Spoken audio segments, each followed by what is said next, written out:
खास मेहमानों का पैनल लगातार भारत 24 पर मौजूद है और सबसे पहले विनोद शुक्ला सर आप ही के साथ प्रधानमंत्री नरेंद्र मोदी के संबोधन को जरा डिकोड कीजिए, वन वर्ड में आप क्या कहना चाहेंगे? अभी पिछले समय जब बात हो रही थी तो एक बात बार बार निकल करके आ रही थी। मैं उसको, हालांकि वो सुबोध जी अब हैं नहीं, बार बार वो कह रहे थे कि पाकिस्तान जो है वो विक्टिम है टेररिज्म का। मतलब मुझे लगता है कि ये पाकिस्तान का स्टैंड है, इसको उनको करेक्ट करने की जरूरत है। मैं उनके सामने कहना चाह रहा था, लेकिन खैर चूंकि चैनल पर जा रहा है तो ये बात नहीं होनी चाहिए।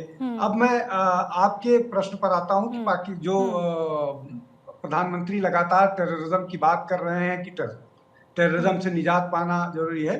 देखिए, टेररिज्म को आप अगर सिर्फ इस दृष्टि से देखिएगा कि टेररिज्म जो है वो टेररिस्ट या टेररिस्ट एक्टिविटी जो है वो आती है तो वो कुछ लोगों को मार के चली जाती है, उसके बहुत सारे मैनिफेस्टेशन हो सकते हैं। पाकिस्तान से स्पॉन्सर्ड टेररिज्म दूसरा है, दूसरी नेचर का है, जो लेफ्ट टेररिज्म है दूसरे नेचर का है। लेकिन उसका जो सबसे महत्वपूर्ण एस्पेक्ट है कि वो डेवलपमेंट रोकता है, वो प्रोग्रेस रोकता है। जम्मू कश्मीर का हाल आप उठा करके देख लीजिए और बाकी पूरे देश का हाल उठा करके देख लीजिए, सिर्फ आतंकवाद के कारण वो पिछड़ा है सबसे ज्यादा। कम से कम इंफ्रास्ट्रक्चर के तौर पर, मैं नौकरी और बाकी सारी चीजों पर इसलिए नहीं कहता हूं कि आतंकवाद के कारण उनको बहुत सारी, आतंकवाद से प्रभावित होने के कारण बहुत सारी सहूलियत मिली, इसके कारण वो उस स्तर पर है, लेकिन इंफ्रास्ट्रक्चर वहां नहीं डेवलपमेंट हो पाया। दूसरा ये कि आपको इस आतंकवाद से निपटने के लिए बहुत सारे पैसे खर्च करने पड़ते हैं जो आप डेवलपमेंट पर लगाएं। अब भारत को आतंकवाद से बचने के लिए पाकिस्तान की तरफ बहुत सारी फेंसिंग करनी पड़ती है, बहुत सारे डिप्लॉयमेंट्स करने पड़ते हैं, उसका नुकसान होता है। जान माल का जो नुकसान होता है वो होता ही है। अब उसका तरीका क्या है? उसका तरीका यह है, सबको मालूम है कि भारत में पाकिस्तान से स्पॉन्सर्ड टेररिज्म आते हैं, क्रॉस बॉर्डर टेररिज्म आते हैं। अब ये भी मालूम है कि उसके बाहर से स्पॉन्सर करने वाले लोग हैं, सपोर्ट करने वाले लोग हैं। अभी की परिस्थिति में देखें तो अमेरिका सीधे तौर पर उनके साथ खड़ा हुआ है, बावजूद इसके कि पहलगाम हमला हुआ और हम उसको, अमेरिका उसको लगातार नजरअंदाज कर रहा है। वो लोग जो डायरेक्टली और इनडायरेक्टली साथ इसमें शामिल पाए जाते थे, जो मुल्ला मुनीर साहब हैं, वो, लेकिन विनोद से ये खबर तो आई थी कि अमेरिका की तरफ से, ट्रंप की तरफ से भी निंदा की गई है। हालांकि अमेरिका की सोच इस वक्त क्या है, वो सिर्फ व्यापार चाहता है ये अलग बात है, और खुद को पीस प्रेसिडेंट के तौर पर वो स्थापित करना चाहते हैं, ये भी एक दूसरा पहलू है। क्योंकि मोहम्मद अमीन भी मौजूद है हमारे साथ। सर मैं आ रही हूँ आपके पास, लेकिन कुमार सुबोध से रिलेटेड आप सवाल पूछ रहे थे विनोद जी, तो कुमार सुबोध, ये सवाल विनोद शुक्ला का आपसे है कि क्या पाकिस्तान को हम टेररिज्म का विक्टिम मान सकते हैं क्या, जबकि पूरी दुनिया जानती है कि वो तो सप्लायर है, वो तो पूरी दुनिया में एक तरीके से आतंक की सप्लाई करता है। प्लीज अनम्यूट कर लीजिए प्लीज।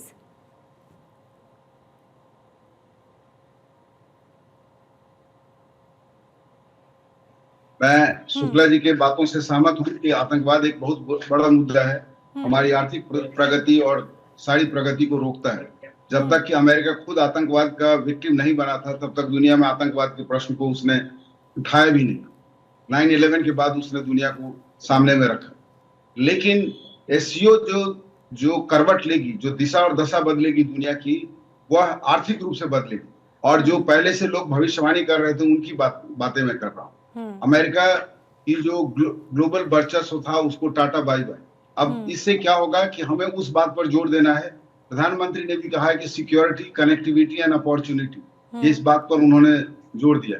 सिक्योरिटी मीन्स इंक्लूसिव आतंकवाद, यह तो निश्चित रूप से है, लेकिन उसको एक बड़ा मुद्दा बना के उसको उन्होंने रखा है। प्रधानमंत्री एक ऐसे देश के प्रधानमंत्री हैं जहां की चुनाव भी होता है और चुनाव में ये सब मुद्दे बहुत सफल रूप से काम करते हैं।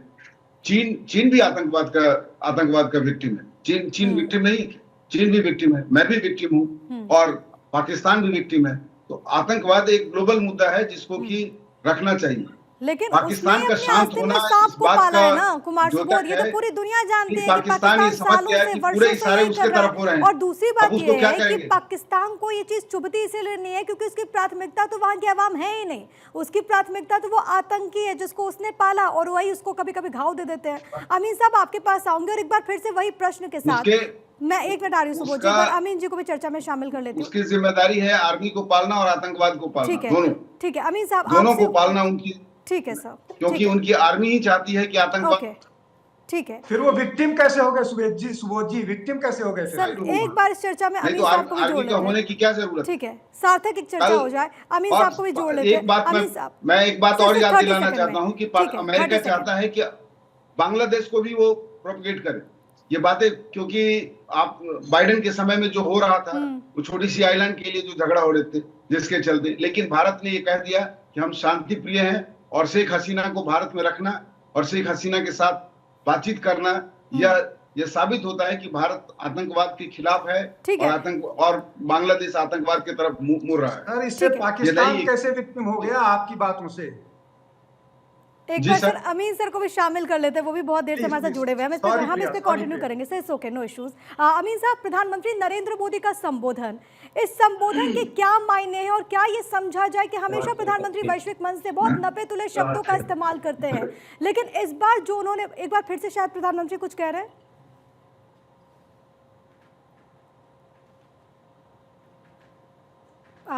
ठीक है, हम एक बार सुनवाएंगे अपने दर्शकों को। लेकिन अमीन साहब, वही प्रश्न था मेरा कि अक्सर हम देखते हैं कि वैश्विक मंच से प्रधानमंत्री नरेंद्र मोदी अक्सर जब भी कुछ कहते हैं तो बहुत नपे तुले शब्दों का इस्तेमाल करते हैं और इशारों इशारों में बहुत कुछ कह देते हैं। आज भी कुछ ऐसा ही हुआ? देखिए, प्रधानमंत्री जी का जो हमेशा वक्तव्य होता है या जो बात होती है उसके अंदर सार होता है और उसके अंदर कोई गंभीर बातें होती हैं जिनको कि वो एक मैसेज के तौर पे दुनिया को देना चाहते हैं। चाहे वो आतंकवाद की बात करें, चाहे वो अमेरिका की बात करें, चाहे वो पाकिस्तान की बात करें, वो चाइना की बात करें। आज जो उन्होंने बात कही अपने संबोधन में, सबसे पहले तो उन्होंने एकाधिकार और दबदबे की जो निंदा की है और उनको कहा है कि इस तरह नहीं होना चाहिए, वो अमेरिका के लिए मैसेज था। उसके बाद आप आतंकवाद की बात की, वो पाकिस्तान के लिए और चाइना के लिए मैसेज था कि देखिए आप रीजनल टेररिज्म को मत बढ़ावा दीजिए, ये चाइना के लिए था। और पाकिस्तान जो है आतंकवाद को बढ़ावा देता है, हाँ वो कहता जरूर है कि वो भी एक टेररिज्म का शिकार है, लेकिन मैं नहीं समझता हूँ कि ये जब देखिए जब सांप को पालेंगे तो सांप उन्हीं को काटेगा, इसमें कोई दिक्कत नहीं है। जब उन्होंने पाला ही है, बलोचों को पहले ट्रेन किया बलूचिस्तान में, इसी तरह आप देखिए हर बॉर्डर पर उन्होंने तैयार किए अपने आतंकवादी और ठिकाने हैं उनके, जो 9 ठिकाने तो अभी सिंदूर में ख़त्म किए गए हमारे सिंदूर ऑपरेशन से। तो देखिए ये चीज़ें जब पाली जाएंगी तो उनको भी नुकसान पहुंचाएगी, उसके लिए ये कहना संभव नहीं है और कोई यकीन भी नहीं करेगा। क्योंकि पाकिस्तान का जो आतंकवाद है वहीं तक सीमित नहीं है, वो आस पड़ोस और दुनिया में भी फैला हुआ है। आप देखिए पाकिस्तान के आतंकवादी जो ट्रेन है वो इंग्लैंड में भी पाए गए, फ्रांस में भी पाए गए और बांग्लादेश में भी पाए गए, हमारे हिंदुस्तान में तो करते ही रहते हैं। ये चीजें जो हैं बिल्कुल पब्लिकली हैं, ऐसा नहीं कि आज के देश में कोई चीज छिपा पाएगा और ये इनोसेंट बनेगा पाकिस्तान की साहब। हम और अमीन सर, जब प्रधानमंत्री ये कहते हैं कि हम क्षेत्रीय संप्रभुता से कभी समझौता नहीं करेंगे, क्या ये सीधे तौर पर समझे कि जो चीन का ये जो बेल्ट रोड इनिशिएटिव है, प्रधानमंत्री ने उसका भी जवाब दे दिया? हाँ, इसमें देखिए ना, उन्होंने भारत के साथ साथ कहा कि ये जो टेररिज्म फंडिंग है, फंडिंग के ऊपर भी अमेरिका को भी कहा और चाइना को भी मैसेज दिया कि देखिए आप लोग जो हमारे पाकिस्तान को फंडिंग करते हैं, टेररिज्म को बढ़ाते हैं, वो आपको भी नुकसान देगा, हमें भी नुकसान देता है और सभी को नुकसान देता है। इसलिए टेररिज्म की जो फंडिंग है उसको भी बंद करने की बात की है। और जहाँ तक सवाल है कि दुनिया में इस तरह की बातें हो रही है, लेकिन साथ साथ उन्होंने अपने मित्र देशों का भी आभार जताया, उसमें रशिया को भी उन्होंने लिया है साथ में, उनका भी थैंक यू कहा। और ये बहुत बड़ी बात है कि एक वर्ल्ड फोरम पे, यानी जहाँ पे जो 20 से लेके 30 देशों के लोग वहाँ पर मौजूद हैं और वर्ल्ड ऑर्डर चेंज होने की बात हो रही है, तो देखिए वहाँ पे सिक्योरिटी और कनेक्टिविटी और अपॉर्चुनिटी की बात भी हमारे प्राइम मिनिस्टर ने की।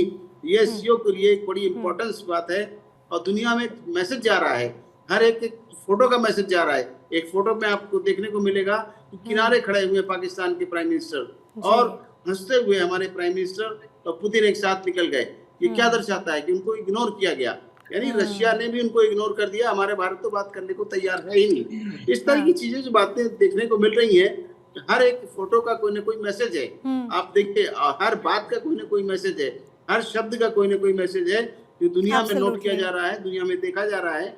और अब अकेला और एक ग्लोबल स्टैचर भी है सर, प्रधानमंत्री नरेंद्र मोदी का भी बढ़ता हुआ जो वैश्विक कद है ये उसको भी दिखाता है और ये भी बताता है कि भारत के साथ हर कोई अपने रिश्तों को मजबूत करना चाहता है। लेकिन इसके इतर, क्योंकि जब रशिया की बात होती है तो रशिया ने ऐसे वक्त में भी जब भारत का साथ दिया जब कोई भी साथ में नहीं था, रशिया जिसके साथ भारत की दोस्ती इस तरीके से है कि चाहे जो भी चुनौती आए, दोनों की दोस्ती समय की हर कसौटी पर खरी उतरी है। अभी खबर सर ये भी है कि व्लादिमीर पुतिन के साथ भी प्रधानमंत्री नरेंद्र मोदी की मुलाकात होने वाली, चर्चा होगी।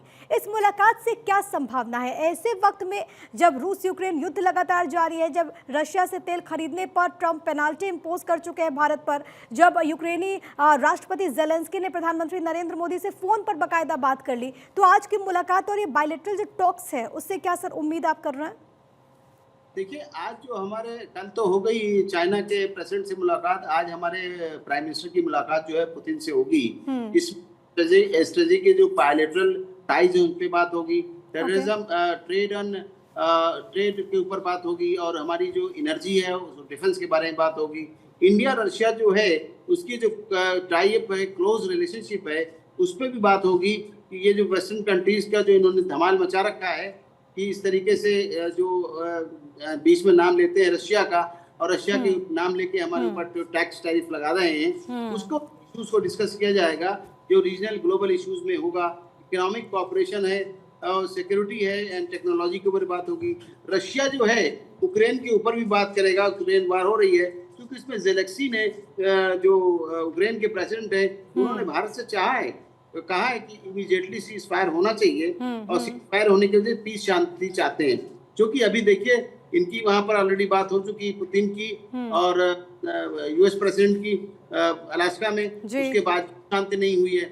लेकिन देश से मोदी जी ठीक है सर, इस पर भी हमारी नजर रहेगी। आपसे थोड़ी देर के बाद मुलाकात होने वाली है। सर आपका बहुत धन्यवाद हमारे साथ जुड़ने के लिए। तो प्रधानमंत्री नरेंद्र मोदी वहां पर मौजूद है, व्लादिमीर पुतिन से जब वो मुलाकात करेंगे तो वो तस्वीरें आपको बताएंगे, क्योंकि ये आरआईसी की मजबूती है, ये ग्लोबल साउथ की ताकत है और मंच है एससीओ का।